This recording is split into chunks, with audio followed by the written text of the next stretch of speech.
John,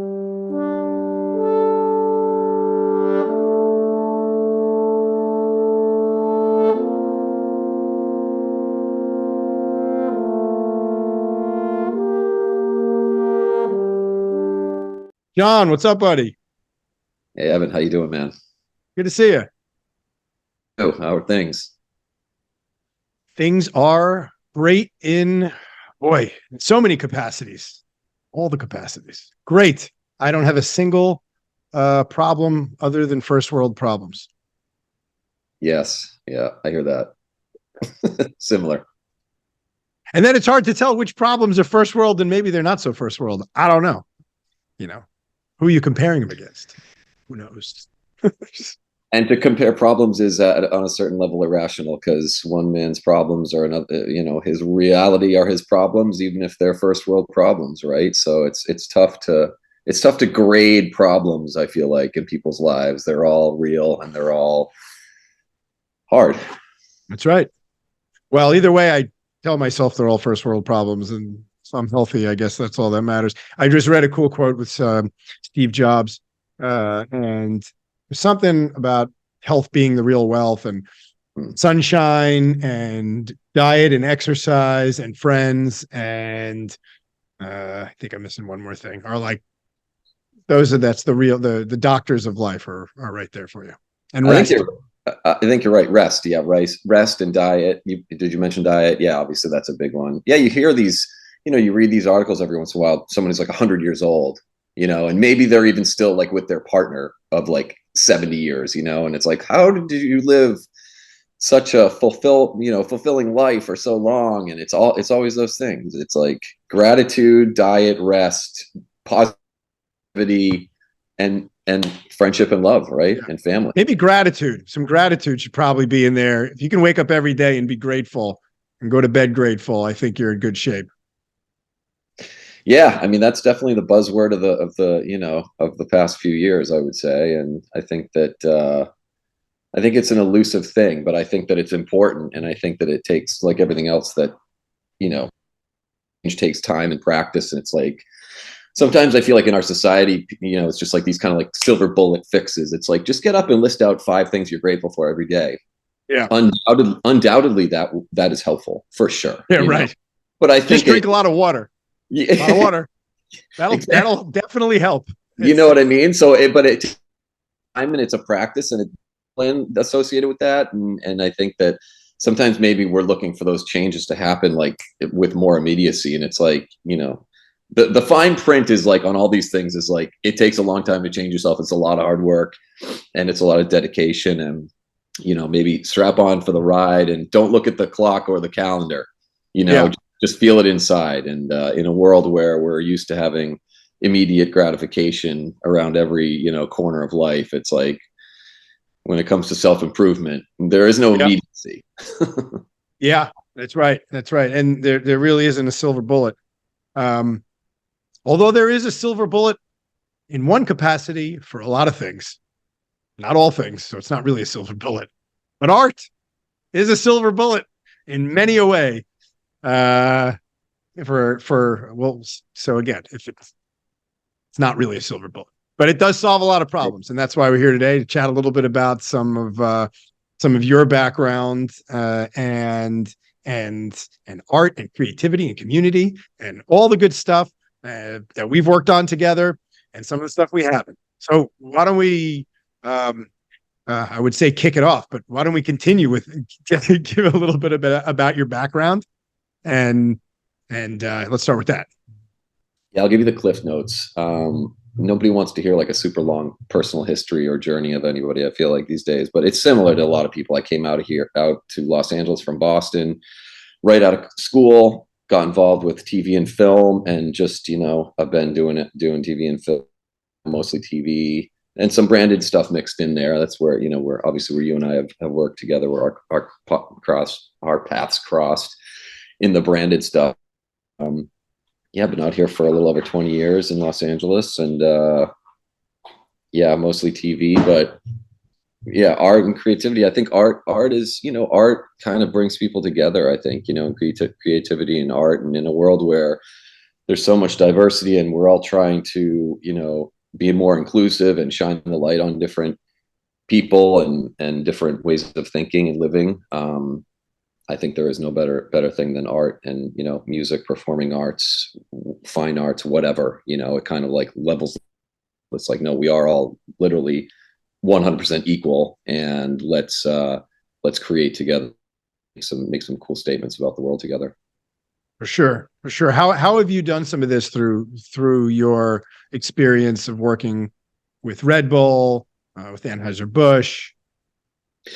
Yeah, so I mentioned TV and films mostly what I've been doing out here. TV for sure more than film, but I did dip my toe in the branded world for dip my toe. I was at Red Bull for doing doing branded content for those guys in the action sports space, which was super fun. Great company, great people, great parties, great sound, really open. Like they gave a lot of autonomy to their employees as far as like ideas and funding ideas, not just let's have brainstorm sessions and then we're never going to fund it.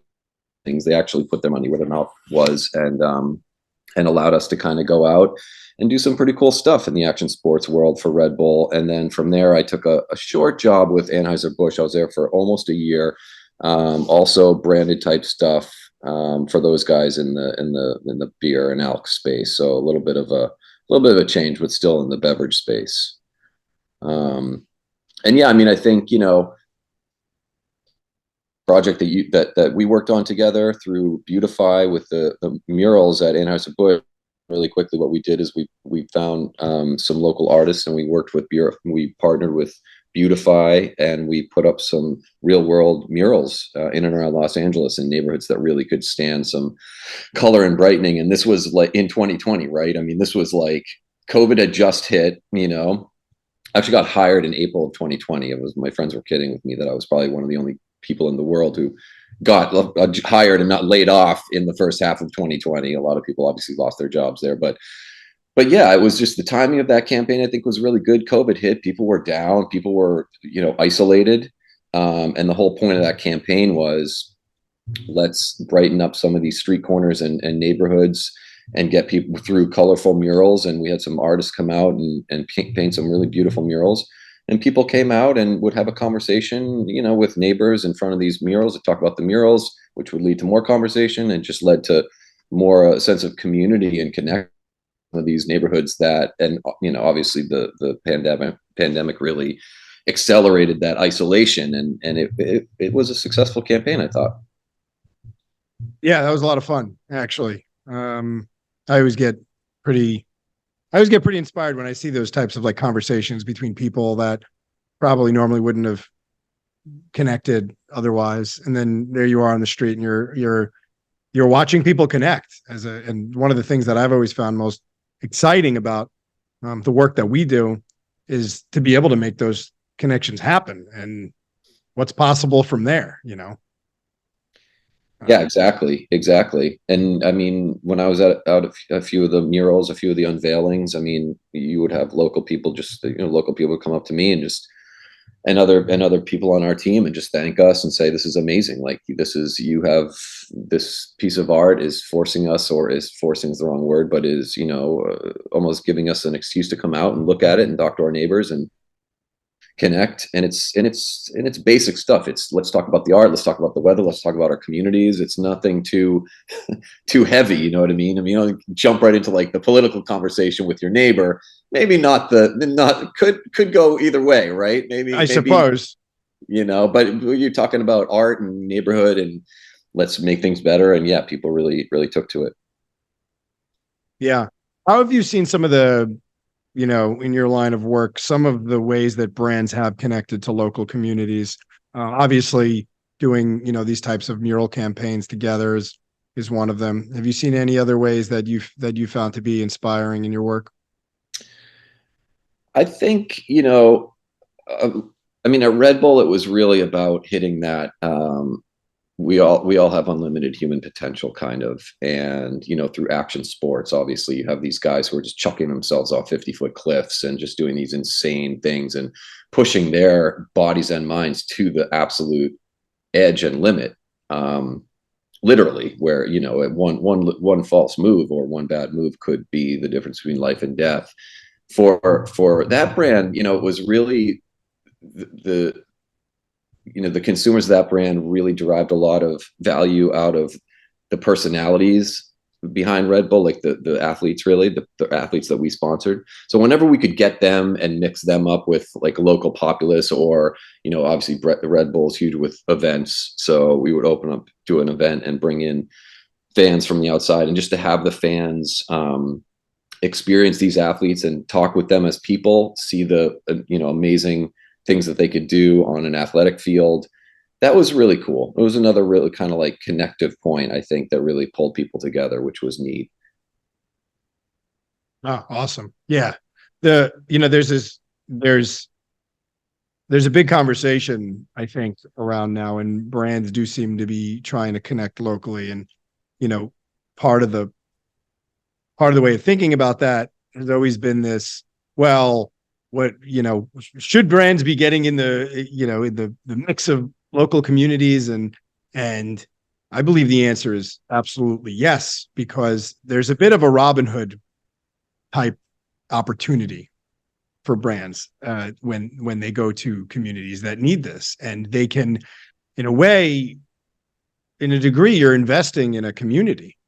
And if you do it tastefully and you do it elegantly, it's not like you're just coming in and advertising. And, you know, and I think that's the thing that we've always worked towards, is there's a great opportunity for whatever the way that you do this, whether it's murals or through sports, that you can invest locally and help rebuild communities that need help, that need that opportunity. And there's tons of communities, these stories about tons of communities that are in, you know, Flint, Michigan, right? Which is a really tough one. And there's, you know, and say, why is this happening? But there's ways that people can come in there and support. And it's not about just putting your brand in everyone's face, but it is about being helpful. And I know that's what I've gotten very excited about, you know, and that's part of what our campaign was aligned on as well.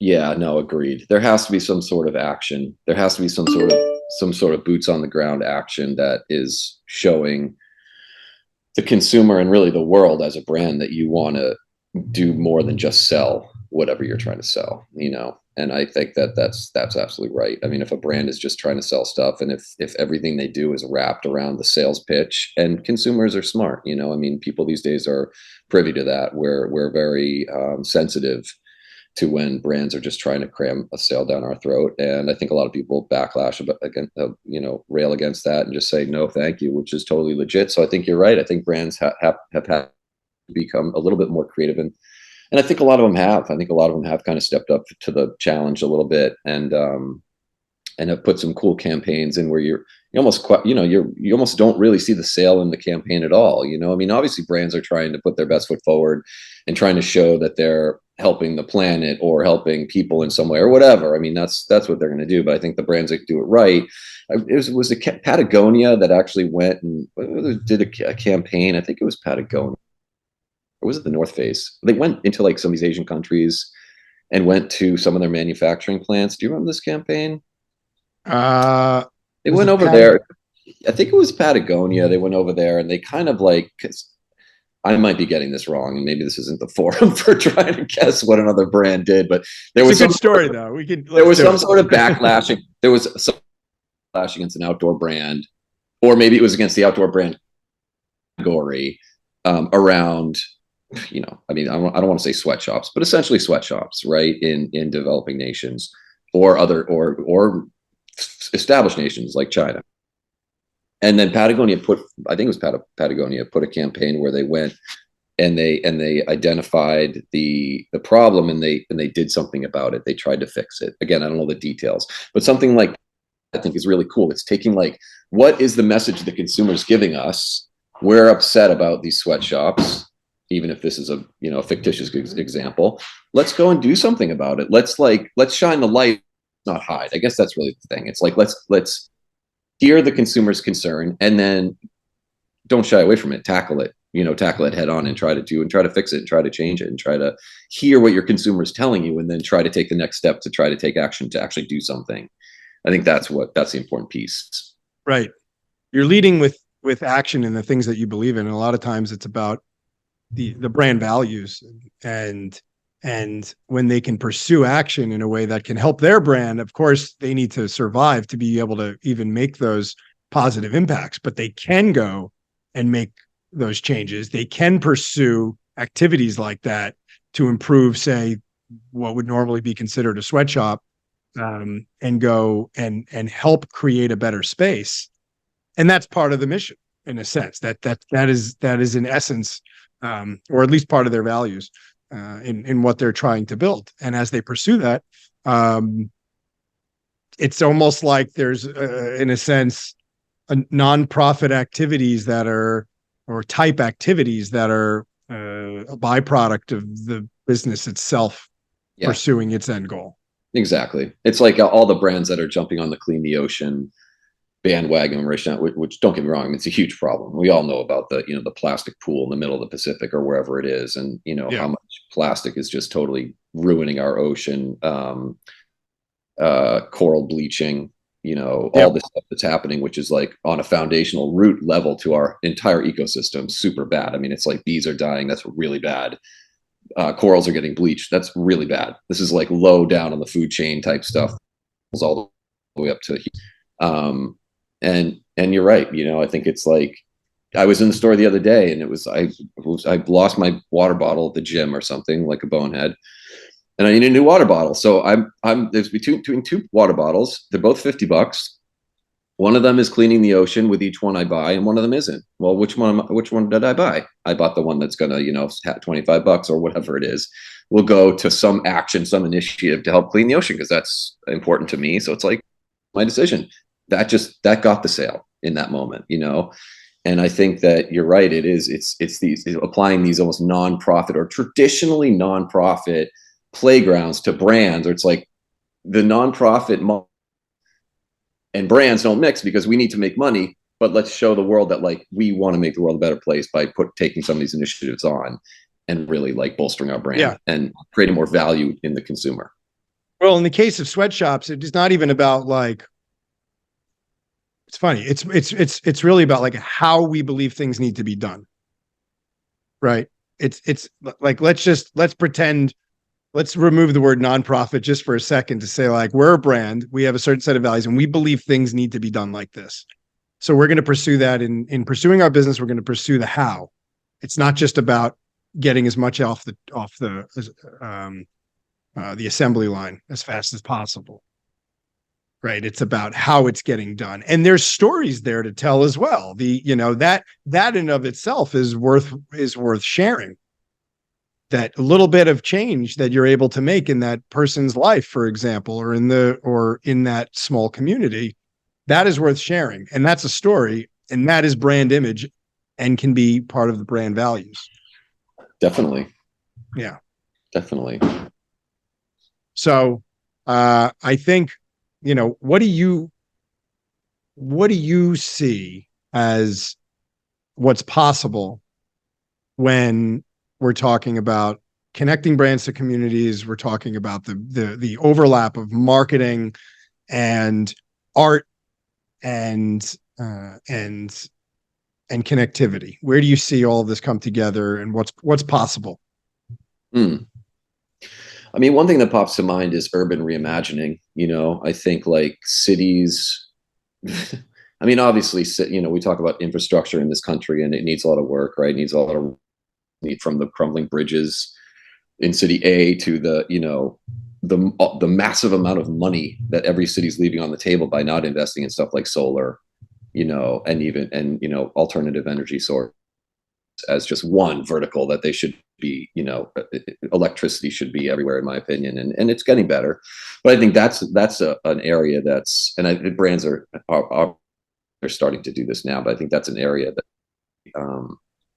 that's really going to be important for brands. I think it's tough because it does get political really quickly, right? I mean, all you have to do is look at Tesla's business model and see how it can get political very quickly. I don't think that's necessarily a bad thing. I think it's like, well, so what, right? I mean, if the goal is to help the world and help people, and assuming that's the goal, then it should be a good thing whether it's political or not. I think, like, renewable energy is a super divisive political topic in this country right now. It's gonna happen. It's gonna happen. It's just a matter of when. It's just a matter of whether we can do it before we actually run out of all of the natural resources that are, in this rock that we call home. Because at a certain point, we will just use them all, and then we will have to, put alternative energy sources in place. But you see it happening now, which is great. But I think that's it. I think it's brands who are really tackling these bigger issues, and investing in either it's urban remodeling, or it's, hey, look at this brand who just planted 50 trees in the city and invested in this, electric public transportation model or something. You know what I mean? Yeah. Really try to, and obviously and can do that. I mean, these are like the brands that are the biggest brands in the world that are able to afford this. Hulu did that in transportation in Santa Monica. Hulu came out with a bike, the Hulu bikes, and they were called Hulu bikes, and they put out bikes in Santa Monica. And I believe it was predominantly for their, at a core for employees to get to and from, but then you create it as a public service. That was a really great example of what you're talking about. Public bikes that are, even if it's first and foremost for your employees to use alternative transportation to get to and from work, that's good. Then you provide a public service. That's another layer. It doesn't even matter which the priority is exactly on. It's a generally really cool thing. So that's a shout out to Hulu for that. I remember when that happened in Santa Monica. It was really a good, really cool marketing opportunity to everyone coming to Santa Monica now knows Hulu. And Santa Monica got those bikes. I believe they paid almost entirely for it, or in some combination with Metro or something like that. Exactly. Yeah. No, that's a great example. And they can use all those bikes as movable billboards too, to sell all the ad space they need to sell. Yeah. Oh, right. Nothing better than that. I don't remember if they did that. Maybe it was part of the terms was they couldn't. Santa Monica has some stricter advertising policies. Just Hulu. They could only paint Hulu on the bikes. Right. No, but I think that's probably, and it's already, then it's got to be already the next wave of big spend advertising. Because I think that the consumer, it's kind of like, show me that you're it seems kind of like, show me that you're saving the world, or I don't care. You know what I mean? On a level. And to your point, it doesn't have to be like that. I suppose, I was saying, oh, you need the biggest brands to do this, but you don't really. I mean, you could have a smaller brand who's doing a super small initiative in a city, or you can have a smaller brand who's partnering with a bigger brand to like put their little 2 pences into the idea of helping a city. I think right? I mean, any brand could get involved, even if it's on a smaller level. And I think that's, I think it's important. And I think that at this stage of the game, like, brands have so much wealth. We all know that, we all say it. And it's like, I do, I'm for free enterprise and all that stuff, but I do think at a certain point it's socially responsible for brands to start. If they have like, X amount of billions or even trillions, and we're not quite there yet, but we will be soon, then they should probably they should give back a little bit, I think, right? Who's the first brand to $1 trillion? Has that happened? It hasn't happened yet, right? Or has it? Oh, it's a lot of zeros. I mean, it's got to be coming. I don't know what the first brand would be. Got to be coming. I think there's definitely ones that are bigger than than Amazon. I mean, we know Amazon and Apple, I think, and Microsoft and Google. I believe there's ones bigger than that in like China. Something tells me like Alibaba did better. I forget, but right.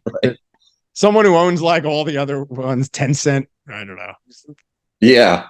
I forget.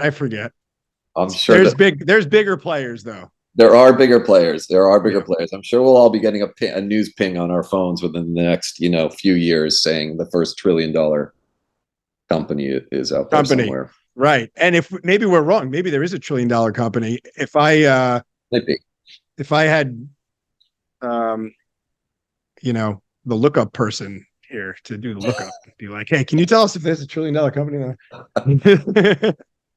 I could do it now on my phone, but then I'm sitting here on my phone, and that's not good. So we're not going to do the quick Google search on this one. We're going to let it go. That is a lot of zeros. That is such a massive number.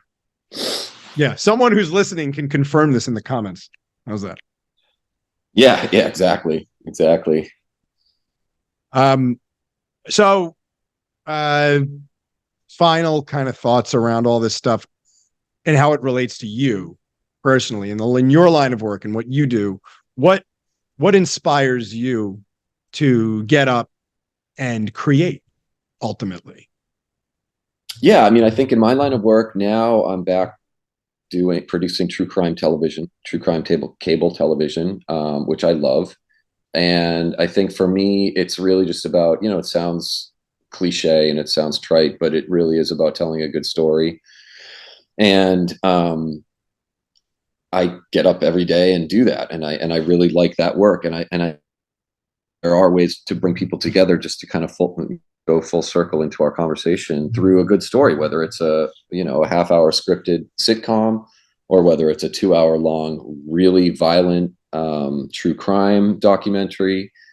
For various reasons, good, bad, and ugly, we all watch the connect over them in some way, shape, or form. Either we are disgusted by them, or they make us feel good, or they make us laugh, or whatever. And it's just that it's the shared human experience. I mean, we all know it, we all say it, and I think that really is what makes storytelling really cool. And it's back to your arts comment from before. It's like music and the fine arts, and I would put TV shows and movies up there too. It's just those shared experiences that we can kind of all of us, all of we think we're a lot smarter than we are. We're just animals trying to make our way through 100 years on this planet, right? If we're lucky. It's really it's pretty simple, and it's pretty much a nanosecond in time. So I think it's just trying to connect over these stories, and maybe learning something, and maybe being able to help someone out down the road because of something you did learn from some of these stories. And for me, I love elders telling stories. I think that that's something that's getting a little bit lost in our culture here in the States, which is a bit of a bummer. Because I really do, especially with this generation that's dying out now, who was around during World War II. Those guys are going to be, and gals are going to be gone soon. And, I think that that was such a rich time in world history that I'm trying to develop out a way for older people to tell their stories. But, I'm not sure if there's much of a market, to be honest. I don't know if people care anymore, which makes me sad to say. I think people still care. I just don't know what the veneer package that you have to wrap it in to deliver it to an audience to get them to really Morgan care. Freeman's a package you can Morgan Freeman. Yes, he always works. He always works. Love Morgan. Yeah. Well, Morgan, if you're listening, let's partner up and shout out to Morgan Freeman. You can't say anything. It seems like anything that comes out of his mouth is you're just like entranced, and yeah, whatever you're listening. You tell me exactly. He's the man. Whatever you say, I'm listening, Morgan. Magical. Yeah. I don't know. I like that. I think there's maybe there's an opportunity somewhere for people in these who have businesses or nonprofits focusing on the elderly. There could be opportunities to think about how to create what you're saying in a way that is marketable and can drive awareness to the cause or to their business that's supportive for their whatever it is. Their no old age homes or Yeah, exactly. I mean, I think that sort of creativity and trying to get in there, because it's like, of course, the older people don't have the dollar spend value that the young people have, right? I mean, that's why. But I think you're right. I think there's a creative way to get to them, maybe through the grandkids. Maybe the stories are right. So it's like there's a way to get there. But I think it's important to not let those voices and stories just kind of fade off. Yeah. Well, and then they'll be gone. Yeah. And they have some good stories. They have some good stories for sure. But yeah. Well, there you go. There you go. I'm thrilled we got to connect today. I appreciate you taking the time. It's been a while, and we did some great work together early COVID, and good to reconnect here and share some of these moments and our thoughts and what's going on. So yeah. No, thanks for having me on, Evan. This was fun. My first time podcaster, first time guest. Yeah. Anything. So thanks for chaperoning me through it. but yeah, man, diverse stories, and we see them coming out now. It's what it's all about. Whether you're doing branded or unbranded content or storytelling, it's different voices, different experiences. Let's try to understand people better, right? I think that's the point. Understanding perspective. Exactly. Yeah, Cheers, man. It was great to see you, yeah. and have a wonderful rest of your day. Till next time. Till next time. Thanks, Evan. Take care, man. Take care.